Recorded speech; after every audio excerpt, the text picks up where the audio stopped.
Today we're going to unbox and review the Vevor hat press. Now I am adding custom hats to my business, and so I decided I really needed to go the route of a proper hat press and not just relying on the Cricut hat press, just because this can get a lot more pressure. I picked this up on Amazon for about $130 or $140, so I thought it was a great deal. So let's try it out and see if it's actually worth it and if you should buy this for your business. I'm Ashley, this is Elsa, and this is Ship Build, so let's check it out.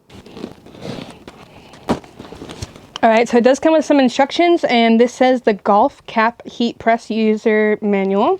This looks pretty self-explanatory, so I'll keep these around, but we might not have to use them. So in the box, there is some nice foam to protect this machine.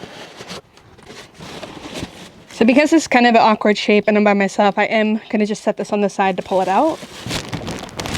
But it also has some nice foam packaging on the bottom as well. So overall, this was shipped really well and there was no damage to the box. So overall, this is not too heavy, which is really nice. So the handle did come zip tied down to the base, which is really nice. So we're just going to cut that off.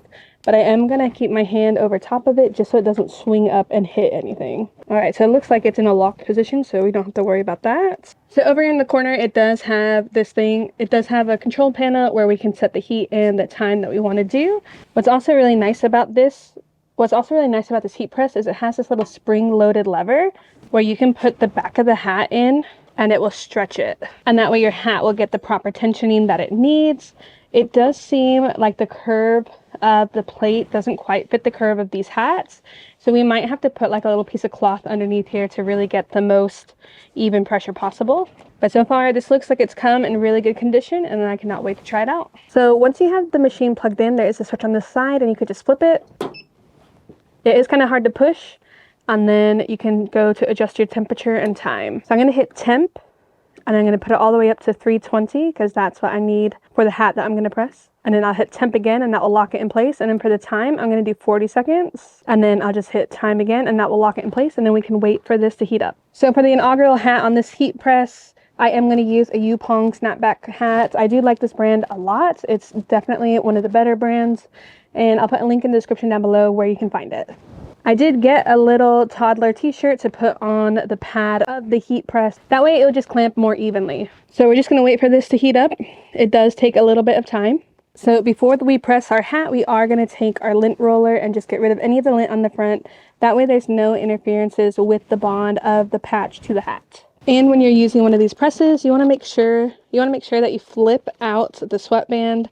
That way we are having the correct pressure applied as well. As always, Elsa is making sure that the process is going well. She likes to have this kind of view of the process of what we're doing. That way she can let us know if there's any issues going on with our process. So I'm going to get my hat in place here as it's just about done heating up. I got my sweatband out.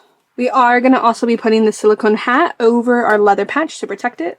Alright, so our heat press is ready to go, and so what I'm going to do is I'm just going to get rid of any of the surface moisture off of our hat blank.